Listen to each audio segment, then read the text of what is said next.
Welcome. In this video we will discuss about farm bills. हाल ही में भारतीय सरकार ने कृषि क्षेत्रों में सकारात्मक बदलाव के लिए और किसानों की आय बढ़ाने के उद्देश्य से संसद से 3 महत्वपूर्ण एक्ट पास किए हैं, जिनमें से पहला है farmers produce trade and commerce promotion and facilitation act 2020। दूसरा जो एक्ट है वो है farmers empowerment and protection agreement of price assurance and farm services act 2020। And third है एसेंशियल कमोडिटीज़ एक्ट, जो कि पहले भी था बट इसमें इस बार कुछ अमेंडमेंट करके पास किया गया है। जो पहला एक्ट है farmers produce trade and commerce act 2020, ये कृषि कानून किसानों को स्वतंत्रता प्रदान करता है कि वे अपनी चुनी हुई जगह पर अपनी उपज बेच या खरीद सकें। इस कानून के अंतर्गत अपनी उपज बेचने के लिए किसानों को किसी भी तरह का अतिरिक्त टैक्स या फिर सेस नहीं देना होगा। साथ ही किसानों की परेशानियों के निपटारे के लिए एक अलग डिस्प्यूट रेजोल्यूशन मैकेनिज्म बनाने का प्रावधान भी इस कानून में है। इस कानून के फ़ायदों की अगर हम बात करें तो पहला, कृषि व्यापार को बढ़ावा मिलेगा। दूसरा, किसानों को बेहतर दाम मिलने का मौका दिया जाएगा। तीसरा, वन नेशन वन मार्केट की सोच को बढ़ावा मिलेगा।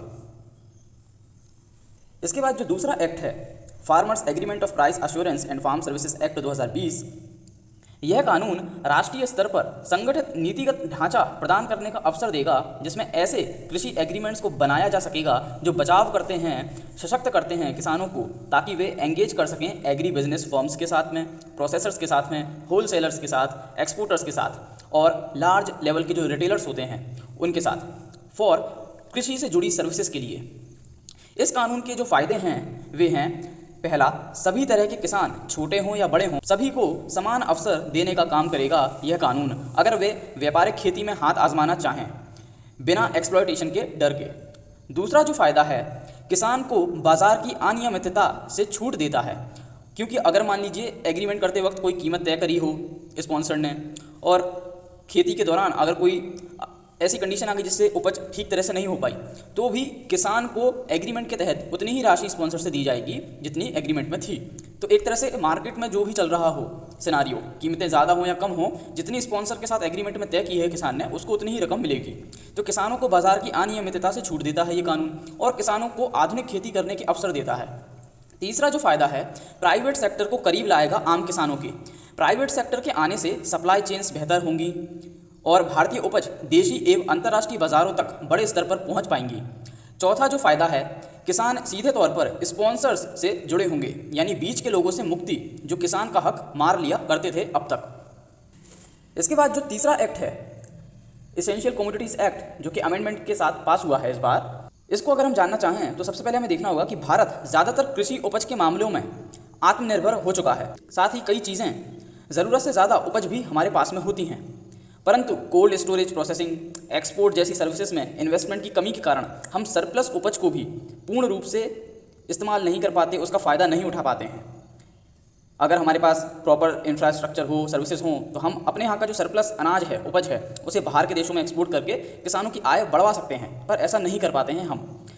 एसेंशियल कमोडिटीज़ एक्ट में कुछ ऐसे बाध्यपूर्ण प्रावधान हैं जो कृषि उपज को बड़े स्तर पर स्टॉक करने में रोक लगाते हैं, कृषि उपज का मूल्य रेगुलेट करते हैं और आदि। ऐसे प्रावधानों के कारण उद्यमी विचारधारा को बल नहीं मिलता है, जिसके कारण कृषि क्षेत्र में कम इन्वेस्टमेंट आता है। इस कानून के फायदे, पहला, एसेंशियल कमोडिटीज़ एक्ट के अंडर में कोई भी लिमिट कृषि उपजों पर अब सिर्फ एक्सेप्शनल केसेस में ही लगाई जाएगी, जैसे कि वॉर, फमाइन या बहुत ज़्यादा महंगाई हो गई हो किसी एक पर्टिकुलर उपज को लेकर बाज़ार में, प्राकृतिक आपदा। सो केवल इन केसेस में सरकार जो है ईसीए के अंतर्गत लिमिट्स जो हैं स्टॉकिंग पर या उनकी प्राइस रेगुलेशन पर लगा सकेगी। नॉर्मल कंडीशन में ऐसा नहीं कर सकेंगे अब। सेकंड जो फ़ायदा है, मदद करेगा इन्वेस्टमेंट लाने में in cold storages, food supply chain, और कोल्ड स्टोरेज और जो फूड सप्लाई चेन है हमारे यहाँ, इसका मॉडर्नाइजेशन भी होगा, आधुनिकीकरण भी हो सकेगा। तीसरा जो फ़ायदा है, एक कॉम्पिटिटिव एनवायरनमेंट प्रदान करेगा मार्केट में और कोल्ड स्टोरेज संबंधी कमियों के कारण उपज की बर्बादी में कमी लाएगा। चौथा जो फ़ायदा है, यह एक कृषि क्षेत्र में सकारात्मक बदलाव और किसानों की आमदनी बढ़ाने की दिशा में एक कदम के तौर पर साबित होगा। इसके बाद अगर हम बात करें तो ये जो फार्म बिल्स लाए गए हैं, जो अब एक्ट बन चुके हैं, इनका सिग्निफिकेंस क्या है, इनका महत्व क्या है। इन कृषि कानूनों का महत्व क्या है, अगर हम इस पर चर्चा करें तो पहला, कृषि क्षेत्र में विकास को बढ़ावा देने का काम करेंगे ये। दूसरा, छोटे और मझौले किसानों की मदद करते हैं ये कानून। तीसरा, कॉन्ट्रैक्ट फार्मिंग का ज़्यादा किसानों से परिचय कराना यह सुनिश्चित करते हैं ये कानून। चौथा, सरप्लस उपज के क्षेत्रों के किसानों को जहां कमी हो उस उपज की, वहां व्यापार करके उत्तम मूल्य पाने में मदद करते हैं ये कानून। पांचवा, फार्मर प्रोड्यूसर ऑर्गेनाइजेशंस यानी एफपीओ को बड़े स्तर पर बनाने में मदद करता है ये कानून। साथ ही देश के कृषि क्षेत्र में कॉन्ट्रैक्ट फार्मिंग में किसानों के लिए एक फ्रेंडली एनवायरनमेंट बनाता है ताकि वे इसके प्रयोग से परिचित हो पाएँ। छठवां महत्व, कंज्यूमर्स और किसान दोनों के लिए मार्केट में कंपटीशन का होना अच्छी बात होती है। ज़्यादा अगर खरीदने वाले हैं तो इससे किसानों को फ़ायदा होता है, क्योंकि उनके पास ज़्यादा ऑप्शंस होते हैं अपनी उपज को बेच पाने के। जहाँ से उनको ज़्यादा फ़ायदा होगा वो उस व्यक्ति को अपनी उपज बेच सकेंगे या उससे खरीद सकेंगे।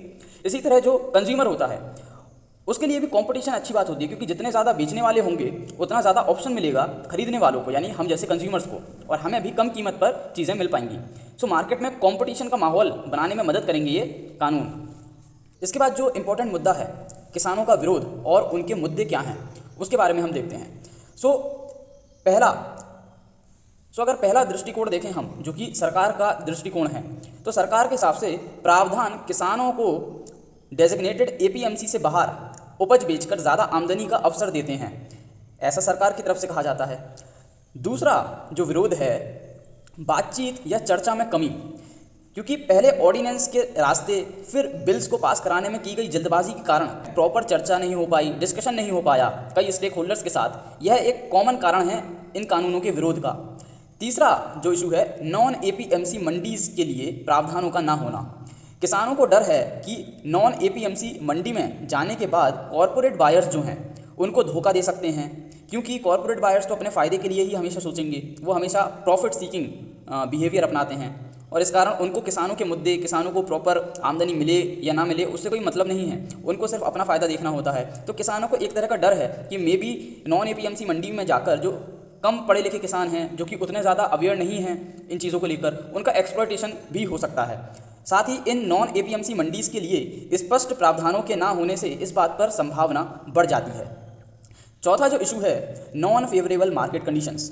रिटेल प्राइसेस हाई हो रही हैं, वहीं पर WPI का डाटा ये दिखाता है कि फार्म गेट की जो प्राइसेस हैं ज़्यादातर उपजों के लिए उनमें गिरावट आई है। ऐसी सिचुएशन में जब इनपुट कॉस्ट फार्मिंग में बढ़ रही है, ऐसे फ्री मार्केट की अवधारणा किसानों को ज़्यादा आमदनी देती नहीं दिखती है। पास्ट में जो एक्सपीरियंसेस हमने देखे हैं, जैसे कि 2006 में बिहार में एपीएमसी मंडीज़ को एबोलिश किया गया, उसके बाद से ये देखा गया कि फार्मर्स को जो ऑन एन एवरेज प्राइसेस मिलते थे उससे भी कम प्राइसेस उनको मिल रहे थे एपीएमसी मंडी को एबोलिश करने के बाद, जो कि एमएसपी के रेट से कम थे। तो ऐसे जब पास्ट एक्सपीरियंसेस हैं हमारे सामने, तो ये जो शंकाएं हैं, इश्यूज़ हैं, इनको लेकर और एक डर की भावना आ जाती है दिमाग में। Impact on stakeholders. Farmers की अगर हम बात करें, the farmer is now the producer and the seller of his own produce, यानी फार्मर जो होता है वह अपनी उपज खुद उगाता है और खुद ही उसे बेचता है। इन कानूनों के आने के बाद वो फ्री हो पाएगा प्राइवेट ट्रेड कर पाने के लिए, जो कि अब तक नहीं हो पाता था, क्योंकि उनको डेजिग्नेटेड एपीएमसी मंडी में ही जाकर अपनी उपज को बेचना होता था। दूसरा स्टेक होल्डर है कंज्यूमर, यानी कि हम जैसे लोग जो कि कंज्यूम करते हैं उनकी उपज को। The consumers would now get produce at much lower cost, क्योंकि किसान डायरेक्टली जाकर ऐसी जगहों पर बेचेंगे जहाँ पर बिचौलिए कम हैं, और चूँकि बीच के लोग कम हो गए हैं इसलिए मुनाफाखोरी कम होगी, और जो एंड कंज्यूमर है यानी हम जैसे लोग, उनको भी कम दाम पर उपज मिल पाएगी। तीसरा जो स्टेक होल्डर है वो है मिडिल मैन, यानी कि जो बीच के लोग रहते थे, जो किसान और खरीदने वाले के बीच समन्वय बैठाते थे और अपना मुनाफा कमाते थे। Although the role of middle man is not going to end completely. इन कानूनों के आने के बाद भी मिडिल मैन का रोल पूरी तरीके से तो नहीं खत्म होगा, क्योंकि एपीएमसी मंडी अभी भी चालू रहेंगी। Their hold on the trade will not be as strong. पर इन कानूनों के आने के बाद उनका जो प्रभुत्व पहले होता था किसान के उपज बेचने से लेकर उनकी खरीद के बीच, और जो वो मुनाफा कमाते थे, किसानों का हक मारते थे, उस पर उनका जो होल्ड है वो अब उतना स्ट्रॉन्ग नहीं होगा पहले के मुकाबले। लास्ट जो स्टेक होल्डर है वो है state government. The state government of states such as Punjab and Haryana will be adversely affected as there will be a huge loss in annual revenue collection, क्योंकि इन स्टेट्स में एपीएमसी मंडीज़ के कारण बहुत ज़्यादा रेवेन्यू कलेक्शन हो पाता था, अब चूंकि किसानों को फ्री कर दिया गया है कि वो बाहर जाके भी बेच सकते हैं, तो एक संभावना है कि उनके रेवेन्यू कलेक्शन में कमी आएगी। साथ ही जो फार्म से रिलेटेड कानून बनाने का सब्जेक्ट है, ये स्टेट लिस्ट के अंतर्गत आता है। चूँकि ये कानून सेंट्रल आया है और इस कानून में कई ऐसे प्रावधान भी हैं जहाँ पर सेंट्रल गवर्नमेंट एक तरह से प्रेशर डाल सकती है स्टेट गवर्नमेंट पर कि वह इन कानूनों को इम्प्लीमेंट करवाए। तो कई राज्यों की नाराज़गी इसलिए भी है कि एक स्टेट लिस्ट के सब्जेक्ट पर सेंटर ने कानून कैसे बना दिया एंड उसमें ऐसे प्रावधान भी कैसे डाले कि वह स्टेट गवर्नमेंट को प्रेशराइज कर सके, एक तरह से उस पर प्रेशर डाल सके कि इन कानूनों को आप इम्प्लीमेंट करवाइए। सो कई राज्यों की नाराज़गी इस कारण भी इन कानूनों के विरोध में है। कंक्लूजन अगर हम बात करें तो पहला, नए कृषि कानून मूलतः अतिरिक्त सुविधा देने की ओर प्रयास हैं, जहां किसान ज़्यादा आमदनी वाली जगह पर अपनी उपज अपनी इच्छानुसार बेच सकता है। दूसरा, लाए गए कानूनों में से कोई भी एमएसपी को अफेक्ट नहीं करता है किसी भी तरीके से। एमएसपी एक प्रशासनिक फैसला होता है, ना कि कानूनी। तीसरा कंक्लूजन, एपीएमसी मंडीज जो हैं ये जारी रहेंगी और किसान अपनी इच्छा से यहाँ भी उपज बेच सकेंगे हमेशा की तरह। चौथा कंक्लूजन, लाए गए कानूनों में किसान की भूमि का सेल, लीज या मॉर्टगेज पूर्णतः प्रतिबंधित है और किसान को पूरी तरह सुरक्षित रखने के प्रावधान किए गए हैं। यानी कि अगर इन केस स्पॉन्सर को लॉस होता है तो वह ऐसा नहीं कर सकता कि किसान की भूमि का अधिग्रहण कर ले और उसे बेचकर अपना लॉस जो है वो कंपनसेट करे। ऐसे प्रावधान इस कानून में हैं कि किसान की जो भूमि है वह सुरक्षित रहेगी किसान के पास। So this is all for this video. यहाँ हमने किसान कानूनों के बारे में जाना एंड स्टेक होल्डर्स के क्या विरोध हैं इन कानूनों को लेकर, उनको देखा। आई होप ये वीडियो आपको इन्फॉर्मेटिव लगा हो। अगर वीडियो इन्फॉर्मेटिव लगा तो वीडियो को लाइक करिए, शेयर करिए, सब्सक्राइब करिए हमारे चैनल को। वीडियो देखने के लिए थैंक यू।